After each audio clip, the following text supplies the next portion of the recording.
खुलुमबाय दिनै 30 मार्च 2024 सुनिबार आय'धानि राम मन्दिराव सासे पुलिसा गावनि सार्भिसनि पिस्तलखौ साफा खालामबाय थानाय समाव हरखाब पिस्तलनिफ्राय गुलि फायारिं जानानै बे पुलिसा गाज्रियै जोखोम जादों। जोखोम जानाय पुलिसनि मुङा जाबाय कामान्ड' राम प्रसाद 50 बोसोर बैसोनि। दा बेखौ फाहामसालियाव फाहामथायगासिनो दङ। मध्य प्रदेशनि बिथुलाव सासे आबादारिया गम सौग्रा मिलाव खामानि मावबाय थानाय समाव मिल सिङाव हरखाब हाबनानै थैदों। जेब्ला आबादारिया गावनि बिसि आरो गावनि बिमाजों लोगो नांनानै खामानि मावगासिनो दंमोन अब्लानो बे जाथाया जादोंमोन। थैनाय आबादारिनि मुङा जाबाय राधेश्याम इउके। BPF हानजाया लकसभा बिसायख'थियाव गाव देरहानो थाखाय नङा BJP हानजाखौ देरहाहोनो थाखायसो बिजाथि दैखांदों होननानै UPPनिफ्राय बुंदों। बिश्व शर्माया मिथिगौ आरो BPFआ माबायदि खामानि मावदों बिथांमोननि बे एजेन्डाखौ बिथांमोनासो मिथिगौ। नाथाय दिनै मोनसे बाथ्राखौ स्पष्ट नोंथांमोना हयथ' दिनै बबेबा केन्डिडेट बिथां हाग्रामाया होदों खिन्थु बिसोर देरहानो थाखाय नङा खिन्थु BJPखौ देरहानो थाखायसो होदोंबो जानो हागौ। गतिके बे बेलायावहाय अब्ला दिनै नोंथांमोना मा बुंगोन जिहेतु BJPजों BPFआ दिनै UPPखौ एलेज खालामो बिसोरो कमप्लेन खालामो जे बिसोर BJPजों लोगो जानानै बर' जातिखौ फानजोब्बाय गासैबो पावारफोरखौ हगारना लाजोब्बाय। नाथाय दिनैथ' BJPजों BPFआबोथ' एलायन्स जानानै दङ।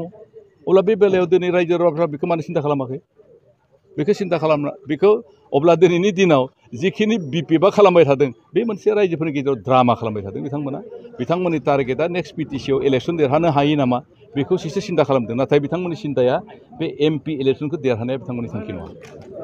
बिक्रम दैमारि बिथांखौ नोंथाङा सिनायो जिहेतु बिथाङा मोनसे मडेल अंगनबादि ना मोनसे अफिस लुदोंमोन। दा बेवहाय UPPनि जे IT सेल बिथांमोना बुङो माने आबुङै लुफुंनो हायाखै आद्रा जाख्ल'दों होननानै बिथांनि सायाव अजद दैखांदों। नाथाय दिनैनि मिडियायाव नुनो मोन्दों बिथाङा बिक्रम दैमारि बिथाङा प्रमद बर' बिथाङा रां होनो हायैखायसो आङो बेखौ लुफुंनो हायाखै। बेखौथ' दिनैनि 17 बोसोरनि सिगांनि बाथ्रा 17 बोसोर बिथांमोना सलायबाय। बे 17 बोसोरावनो बिथांमोना बे न'खौ लुदोंमोन आरो जोंनि सरकाराथ' दिनै बोसोरथामल'सो जादों। खिन्थु बोसोरथामनि सिगाङावनो बेखौ मा लांखावनो बानायनाय न' दिनै बे न'आ दासिमहालागै लुजायाखै। बेनि थाखाय जोंनि गोदान सरकारखौ अजद होबाथ' जाया। खारन बिथाङा बै समावनो थाखा फैसा गासिबो सरकार बिथांनिनोमोन। दा बे समावथ' बिथांमोना न'खौ मानो लुवाखिसै दिनै UPP सरकारा फैसा होआखै होननानै बुंब्लाथ' जाया। नाथाय दिनै जों बे न'खौ जों नुदों जोंबो नुदों मेगनजों। बे न'आ दिनैनि नङा दिनैनिफ्राय प्राय 6-7 बोसोरसोनि सिगाङावनो बे लुनायमोन। मोनसे न' लुनो थाखायथ' बोसोर नाङा बेखौथ' वार्ड अर्डार मोननायनि लोगो लोगो उइदिन 6 मान्थ बा 3 मान्थ 4 बा उइदिन 1 इयारनि गेजेरावनो मोनसे न'खौ लुखांनांगोन अर्डार थाखायो। अब्ला बेयावथ' फैसा मोननांगौनि खोथायानो गैयामोन। बै समावनो बिथाङा फैसाखौ मोननांगौमोन। खिन्थु नाथाय दिनै जोंनि सरकार फैसेयावबो दिनै बिथाङा न'खौ लुनो हायैयाथ' बे बिराद आनफर्चुनेट जादों। अब्ला बिथाङा जाख्ल'दों मारदों नामा?